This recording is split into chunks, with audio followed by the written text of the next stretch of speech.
Hey there friends, let's be real, all Planet Zoo 1 videos from now on will feel a little weird, and the same goes for this one.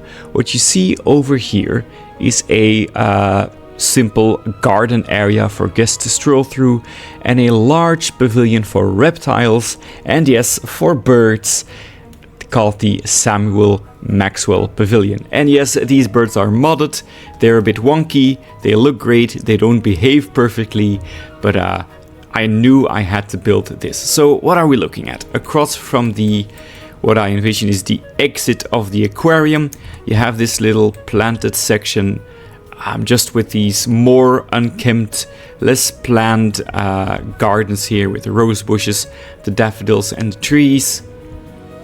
Just a nice vibe, plenty of benches, plenty of space for people to stroll through, relax, enjoy some time in the shade if possible, and then you can come out here and take a selfie here with the famous tower, of course, the Sunset Gardens Tower. You can check out the lake over here. This is pretty much what it's going to look like. Of course, eventually, if I manage to finish this zoo, it will be encircled by enclosures. But of course, what you've come here to see is the pavilion itself. Here you go. It is also part of the old part of the zoo. As you remember, this is all built in sort of centuries ago, really, and was an estate with a menagerie attached to it that was later on then purchased by a zoo, developer. So right over here, if we walk through the gardens, let's go to explore mode for this. You approach the facade of the pavilion right over here, and I have to say I just really love the vibe of this garden. I have these little daffodils moving around in it. It's peaceful, it feels quiet, it feels like a place to rest before you continue your visit. And actually we're not going to go inside just yet. I actually want to start with the outside, with birds, because birds are of course a hot topic at the moment. They are fully confirmed to be in Planet Zoo 2. They have been in Planet Zoo 1 for a while, but they were modded in case you don't know. And they're a bit wonky. They don't behave exactly as you would like them to, but they're in there still. And it's sort of the idea that counts. So I built these very, very simple aviaries, very classic zoo style. No organic forms at all. And I placed a couple of collections of birds in here. And I really have to wonder whether or not they will be exhibiting the behaviors that I know they are. But the first aviary right over here, as you can tell, is a South American themed aviary featuring the southern screamer, featuring the 3 species of macaw. In fact, there is the green-winged, the blue, and there should be a green, the blue-throated macaw in here as well. And then a couple of smaller birds as well, called the Andean motmot, but I don't know where they are. I think the fact that they're small will probably contribute to the fact that it's hard to spot them. So yes, a classic aviary. It has these places for them to perch on, these trees, big dead trees, bamboo. Also these things, they can actually climb up here and rest on this pole. They can even climb onto these trees, which I would like for you to see, but they're not doing at the moment. But just imagine the sounds of these screeching parrots, seeing these interesting birds also here. Just a simple aviary. There you go, one of them is doing it. I love that. That's why these mods are so cool. That is, parrot behavior that you would expect in a zoo, and then they just get up there and they do spend some time up there, and that is honestly the feel that I wanted to achieve, even though he goes right back down again. I love it for sure. So that is aviary number 1. So this smaller section with this taller section connected to it. And right over here we have an aviary with the birds in there are not cooperating at all. But this is a harpy eagle aviary. There's 2 of them in here, and they are the mods. I have the most recent version of them, but the mods are behaving weirdly. They're really not moving. They only move when I'm not looking. But just imagine they probably would be perching right over here most of the time. Oh, are you gonna move? There you go. All right. A bit of movement there from the harpy eagle. So that is another South American aviary for you right there. Across from the lake. This is gonna look so cool if I do eventually make it look better than this, but that is the vibe here of the place you're walking through. Next up, I gotta fix those things. This is all clearly work in progress. Then you get an Asian aviary here with a couple of interesting birds. You get the, I believe these are called the Bali Mina or Mina, the Palawan peacock pheasant, the Victorian blue-crowned pigeon, which is nice, Victorian. We are in a Victorian aviary after all. And then the star here would be the great hornbill, which at the moment is also on the ground. They do have these little enrichment items that they can interact with. Their nesting box, their sort of perching place here. But here you go, that is the Asian aviary here. Again with these big trees that they would actually be using were this to be Planet Zoo 2, because I expect in Planet Zoo 2, if you put trees like this in your habitat, that your birds will naturally fly to them. And that is of course the goal. There you go, you see one of the hornbills here using the enrichment. Great work. I think all of these mods, or almost all of them, were made by, I believe all of the flying birds at least, were made by Great Cake Mods. Great Cake Mods, that's the name, right? I keep messing up that name. And I believe maybe Bongo Hardwood and Monsoon also had some work done for these birds. But there you go. These enrichment, kind of really a revolution in the Planet Zoo modding scene for sure. And looking at this collection of birds really just makes me even more excited for them to really function the way you would like them to. We get the hornbills flying and everything, and that is nice to see. But of course the way they drop down is a bit wonky. But again, I applaud the modders for the talent that they've showcased and the patience to do all of this pretty much for free. There is a way to contribute to them financially, but most of the work is pretty much done out of the goodness of their heart. And then the final aviary, we move to even further east for the most part. We get the red-crowned crane in here, and we get two species of pheasant. The golden pheasant is right over there. There's a male and a female. I forget the name of this guy. What are you called again? Swinhoe's pheasant. There you go. We get a bit of a pheasantry with some cranes in here.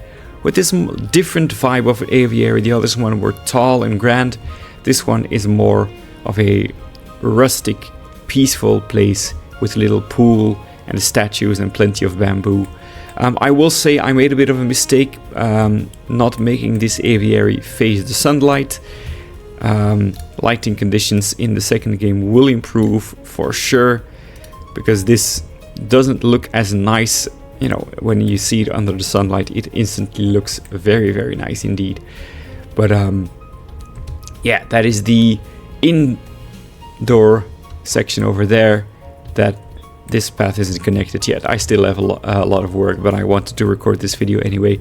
That is the aviaries here for the outside. I don't think I'll be making more aviaries in this zoo, perhaps small ones, but the real star here is of course the inside, where I built a very long, perhaps unrealistically so, pavilion with a straight pathway.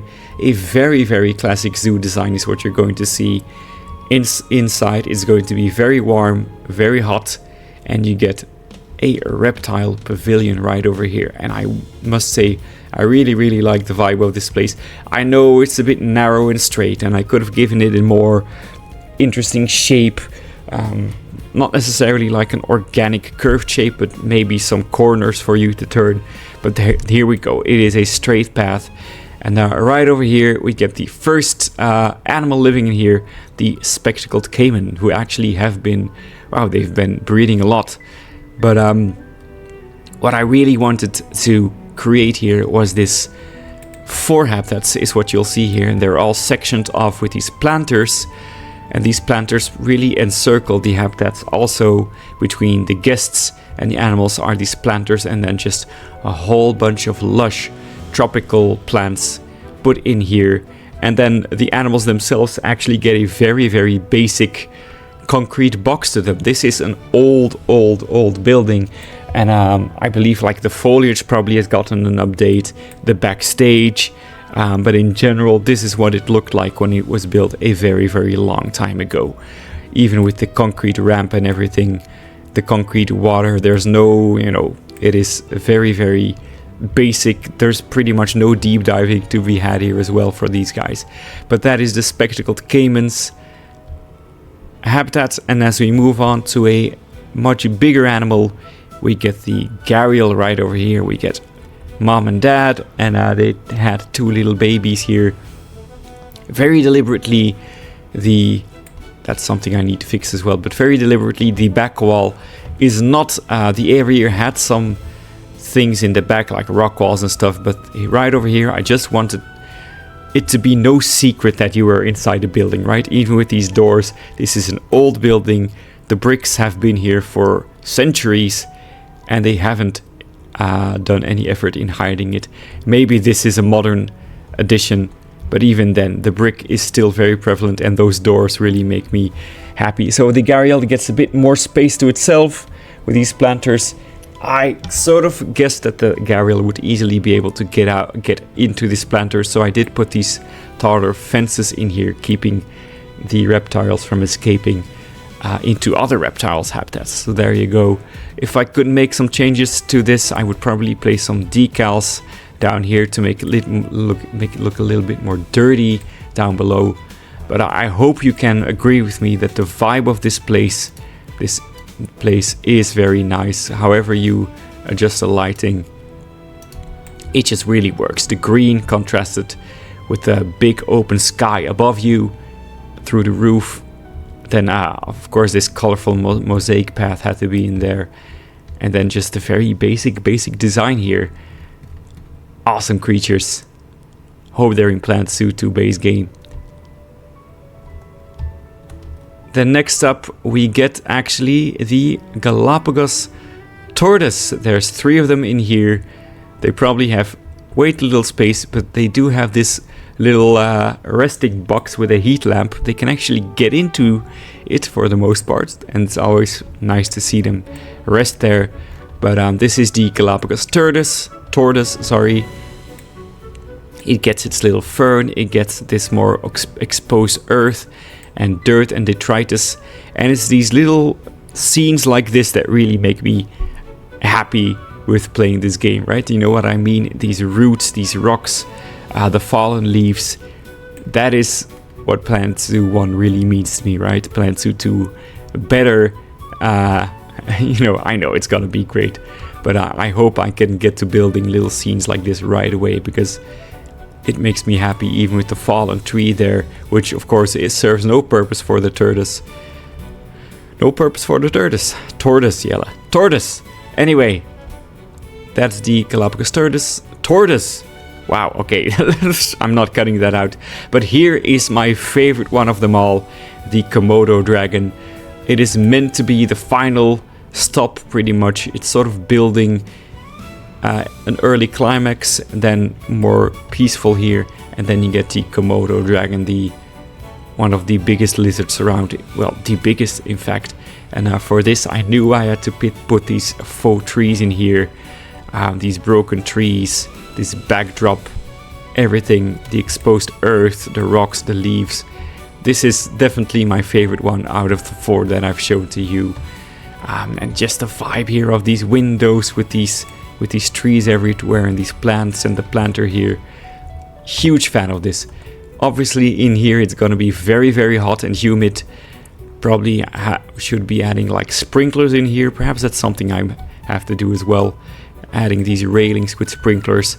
Again, this is all work in progress. Look at the building there. Oh, sorry. Look at the building there through the roof.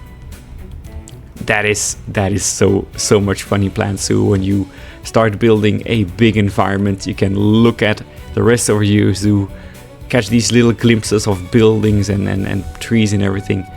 Huge vibe for sure. And that actually, dear friends, is already the entirety of that little tour here. That is the Samuel Maxwell Pavilion, named so after my two children. They're not called Samuel and Maxwell, they're called Sam and Max. But that is actually the tour of this pretty straightforward build. A narrow path here for the guests with 4 reptiles, and then at the other end you get the more classy wide promenade with these bird aviaries. And yeah, the contrast here, the screeching parrots, the quiet mysterious harpy eagles here. There you go, finally one of them showcasing some more behaviors here. And then you get the Asian great hornbill and plenty of white. These little birds are gorgeous mod. Oh man, Plant Zoo 2 is gonna be so much fun. These look great, but imagine what a team with resources will do for them. And then we get this. I rebuilt this one heavily. It looked very different the first time around, but I just couldn't look at it. I didn't like it, and there you go. I like this one much better. So yes, that is the whole build already toured. What's coming next? I will probably finish this part. This is where the garden and the 19th century design, the century-old design, will have its last hurrah. I'm pretty sure I'll just put a sort of monkey rock and a goat mountain here for the ibex or something like it, or perhaps even the doll sheep, something like it. Actually, doll sheep is not a bad call. I haven't used that animal in ages. And then just a bunch of monkeys on a rock. Very classic old zoo design. No care for actual geographic rules here. And then just have some winding paths around it with a more maze-like feel. And then at that point we're going to be starting encircling the lake. The only section I've planned out really, I think I'll build those first actually, across the lake is the sort of panda forest and the walrus / polar bear rocky area. That's probably what I'll be doing next. After this, I'll probably just go over to the other side of the lake and start building this. But I am very happy that I did place the tower there. It's a great place for it to be, and catching glimpses of it every now and then is such an exciting feeling. And then the whole way through, when you move past the lake's coast here, it's gonna be so much fun. Anyway guys, that is it for Sunset Gardens. There's no reason for you to assume that the next part will be a long ways off. Still, I'm going to continue doing other video games, just so you know. In the videos about other video games, I keep reminding you that I'm still doing Plant Zoo. In these Plant Zoo videos, I will remind you that I'll also be doing other video games, just so you know. But yeah, Sunset Gardens will continue very soon. Thank you for watching. Go watch the Plant Zoo 2 trailer once again and just have fun anticipating, and it's such a blast. These next months are gonna be so much fun. The hype is real. See you next time.